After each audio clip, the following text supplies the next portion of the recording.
بسم اللہ الرحمن الرحیم ویل یومئذ للمکذبین، تباہی ہو اس دن جھٹلانے والوں کے لیے۔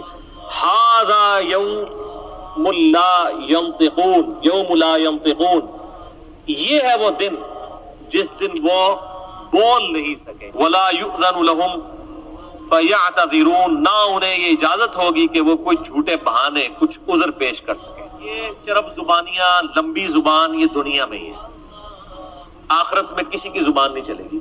جتنا مرضی کوئی لمبی زبان والا ہے، اللہ کے سامنے کس کی زبان چل سکتی ہے؟ یہ دنیا میں لمبی زبانیں کیوں چلتی ہیں کہ ہم جو فیکٹس اینڈ فگرز ہیں ان کو چھپانے کے لیے آرگومنٹس کرتے ہیں۔ اللہ کے سامنے کون آرگومنٹ کر سکتا ہے کہ یا اللہ میری یہ مجبوری تھی، اس کی وجہ سے میں نماز نہیں پڑھ سکا؟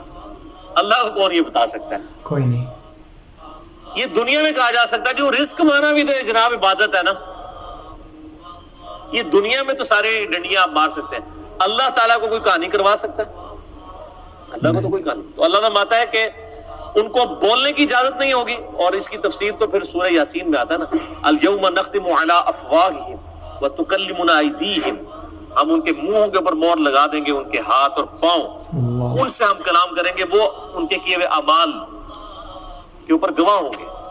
سورہ حمیم میں سجدہ میں آتا ہے کہ انسان اپنی کھال اور اپنے اعضاء سے کہے گا کہ تم تو میرے تھے، تم میرے خلاف ہی گواہی دینا شروع ہو گئے، تمہیں کس نے زبان دے دی؟ تو کھال اور انسان کے جسم کے اعضاء بول کر کہیں گے ہمیں اس نے زبان دی ہے جس نے ہر ذی روح کو، ہر زندہ چیز کو زبان دی تھی۔ ان کا عذر قبول نہیں کیا جائے گا۔ ویل یومئذ للمکذبین، تباہی ہے اس دن جھٹلانے والوں کے لیے۔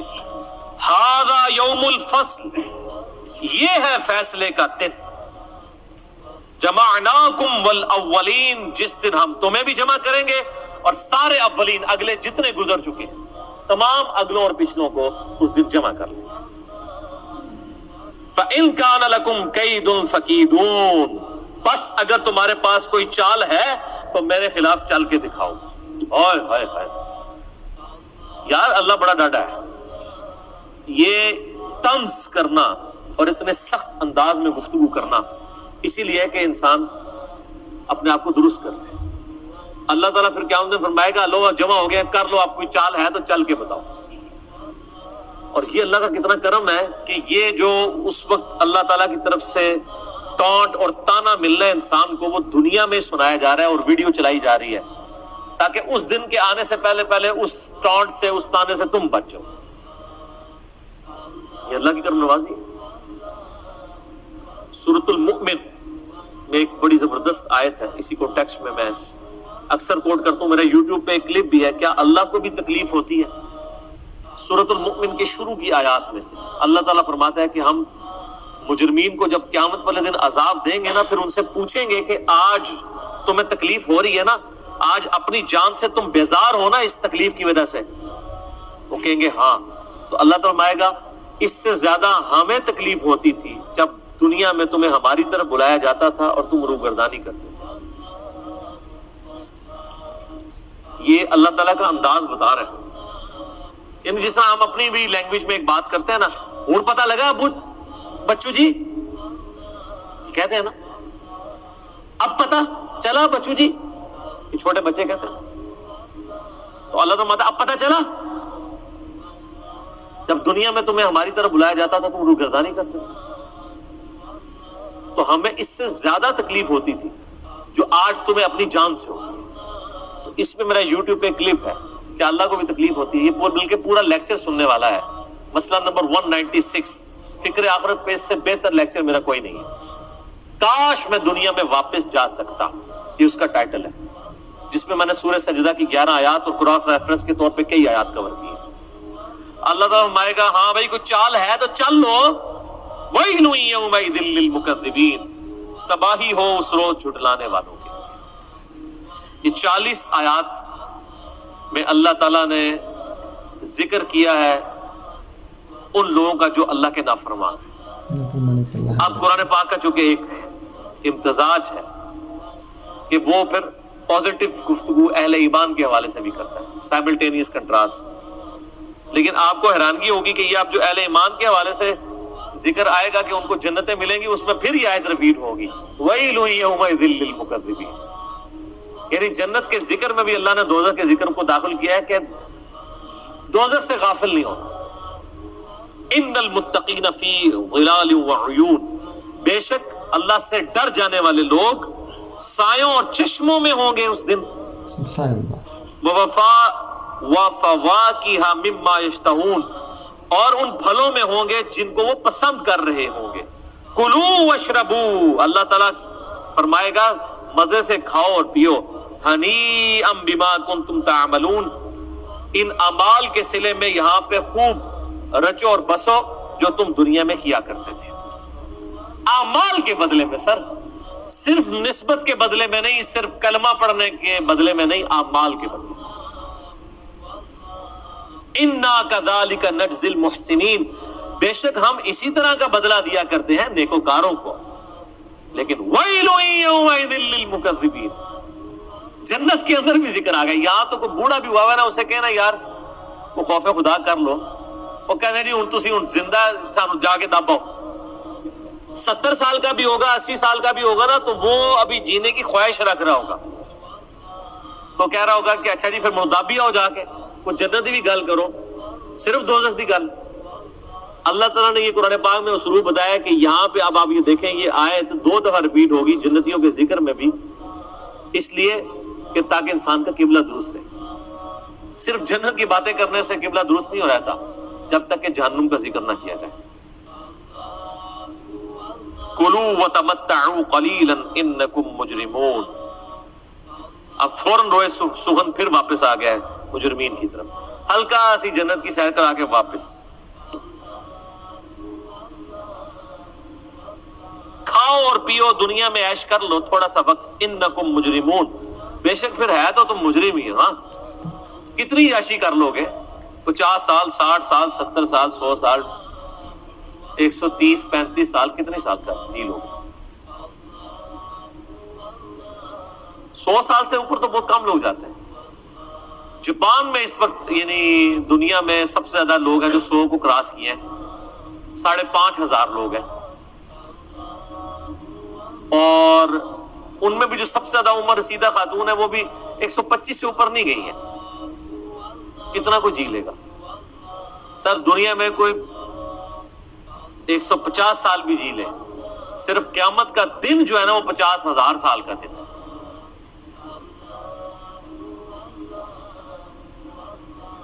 عذاب کی تو بات ہی نہیں ہو رہی، وہ تو کروڑوں اربوں سال کے لیے.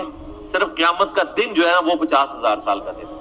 صرف دنیا میں نافرمانی کے سبب قیامت کا دن ہی عذاب میں کاٹنا پڑ جائے نا تو یہ ان امیجنیبل ہے. 50,000 سال. اللہم اجرنا من النار، آمین. اللہم اجرنا من النار. ویل یومئذ للمکذبین، تباہی اور بربادی ہو ان لوگوں کے لیے اللہ ہمیں بچائے جو جھٹلایا کرتے تھے. وَإِذَا قِيلَ لَهُمُ ارْكَعُوا لَا يَرْكَعُونَ، اور جب انہیں کہا جاتا ہے کہ رب کے سامنے جھکو تو جھکتے نہیں ہیں. کیوں نہیں جھکتے؟ وہ کہتے ہیں کچھ بھی ہے یا اللہ تیرے محبوب کی امت سے.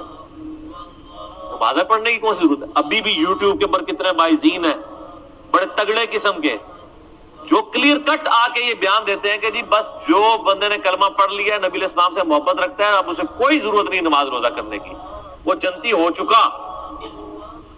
اور اس طرح کے جو وائزین ہیں نا، صرف ان کی تقریروں کے اوپر جو نعرے لگتے ہیں نا اور کہیں نہیں لگتے، کیونکہ سستی جنت بیچ رہے ہوتے ہیں. اچھا انسان بھی کتنے بیوقوف ہیں، خود اپنی آنکھیں بند کیے ہوئے ہیں. انسان اگر خود تھوڑا سا تفکر کرے وہ بھی سمجھ لے گا کہ یار ایسا کرنے سے کیسے ہو سکتا ہے. دنیا میں بغیر محنت کے مزدوری نہیں ملتی، اور اللہ جس نے پیدا ہی مزدوری کے لیے کیا تھا، مزدوری سے مراد وما خلقت الجن والانس الا لیعبدون. اور اس میں امام غزالی نے بہت زبردست بات احیاء العلوم میں کیمیائے سعادت میں لکھی ہے کہ اگر تم لوگوں کا یہ ڈھکوسلا مان لیا جائے نا کہ اللہ تعالیٰ نے یہ سب کچھ بس صرف ڈرائی اینڈ پہ چھوڑ ہی دینا ہے، کوئی کسی کا حساب کتاب نہیں ہونا، کسی کو عذاب نہیں ہونا، تو تم یہ کہنا چاہ رہے ہو کہ اللہ تعالیٰ اور اس کے پیغمبر دنیا میں ٹھٹا کرتے رہے ہیں ہمارے ساتھ. نعوذ باللہ. سارے پورا قرآن دھمکیوں سے بھرا پڑا کہ نہیں کرو گے تو رگڑا لگ جائے گا. تو یہ سب مذاق ہوتا رہے؟ ایسا نہیں. تمہیں سمجھ نہیں آئی اصل میں، یہ ٹھٹا نہیں ہے، یہ بہت سیریس معاملہ ہے. جب اللہ کے سامنے جھکنے کے لیے کہا جاتا ہے تو وہ جھکتے نہیں. وَيْلٌ يَوْمَئِذٍ لِّلْمُكَذِّبِينَ، تو بربادی ہے اس روز جھٹلانے والوں کے لیے. فَبِأَيِّ حَدِيثٍ بَعْدَهُ يُؤْمِنُونَ، اب اس قرآن کے بعد کس اور بات کے اوپر ایمان لے کر آؤ گے؟ یعنی قرآن میں اتنی واضح دھمکیاں آنے کے بعد ابھی بھی کسی چیز کا انتظار ہے کہ ہمیں کوئی اس طریقے سے آگے بات سمجھائے تو ہم سمجھ جائیں گے. اللہ تعالیٰ فرماتا ہے اس واضح دھمکی جو قرآن کی شکل میں نازل ہو چکی ہے، اس کے بعد اب کون سی چیز ہے جس کے تم انتظار میں ہو کہ اس کے بعد تم بات کو قبول کرو گے؟ جب اس کائنات کا مالک خود اپنے پیغمبر کے ذریعے اس کا کلام نازل ہوا ہے اور وہ خود دھمکیاں لگا رہا ہے. یہ نبی علیہ السلام کا کلام نہیں ہے، کلام اللہ ہے، آپ کی مبارک زبان سے نکلا ہے. کلام تو اللہ کا ہے. اس سے بڑی کوئی چیز ہو سکتی تھی کہ اللہ تعالیٰ خود دھمکی لگائے تو تب آپ کو یقین آئے اور مجھے یقین آئے؟ سب سے بڑی چیز یہی ہو سکتی تھی. تو اللہ فرمایا فَبِأَيِّ حَدِيثٍ بَعْدَهُ يُؤْمِنُونَ، کس بات پر اس کتاب کے بعد ایمان لاؤ گے تم لوگ؟ اللہ کا قرآن نازل ہونا، اس کی کتاب کا نازل ہونا، اور پھر صرف کتاب نہیں، اس کتاب کی پریکٹیکل اپلیکیشن. لَقَدْ كَانَ لَكُمْ فِي رَسُولِ اللَّهِ أُسْوَةٌ حَسَنَةٌ. قرآن مجسم، قرآن کا اگر کوئی ایک جسم بنایا جاتا، ایک پریکٹیکل، تو نبی علیہ السلام کی مبارک ذات ہے. وہ جو صحیح مسلم میں حدیث ہے، سیدہ عائشہ سے کسی نے پوچھا کہ نبی علیہ السلام کے اخلاقیات کیسے تھے، آپ علیہ السلام کے معاملات کیسے تھے؟ تو انہوں نے کہا قرآن نہیں پڑھتے، قرآن ہی نبی علیہ السلام کے اخلاق. یعنی قرآن کا مطلوب انسان اگر کوئی روئے عرض پہ ہے پریکٹیکل فارم میں، تو اللہ کے محبوب صلی اللہ علیہ وآلہ وسلم کی مبارک ذات.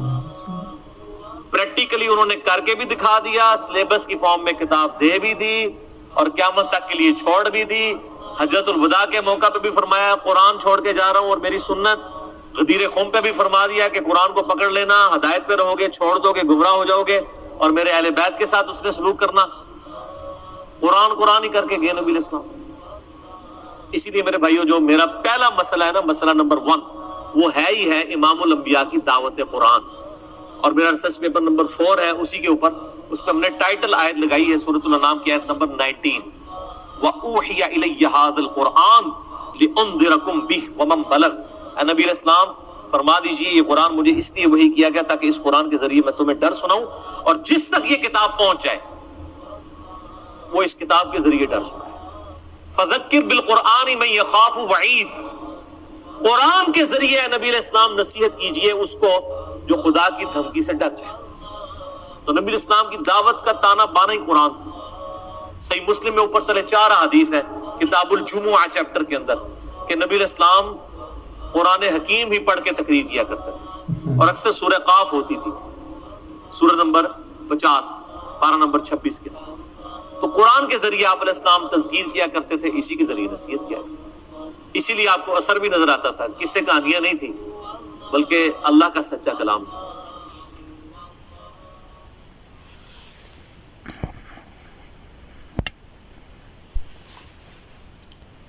سبحان اللہ. بے شک اللہ بہت زیادہ مہربان ہے، رحمان ہے، رحیم ہے، کریم ہے، لیکن اس کے ساتھ ساتھ جبار اور قہار بھی ہے. اللہ ہم سب کو اپنے غصے سے محفوظ رکھے. اللہ ہم سب پر اپنی رحمت کی سائے، اور اللہ ہم سب پر اپنا رحمت کا نظر رکھے. یہ انجینئر محمد علی مرزا نے جس طرح الفاظ میں ایموشنل بھی تھا اور سخت الفاظ بھی تھے، اللہ ہم سب کو اس پر عمل کرنے کی توفیق عطا فرمائے.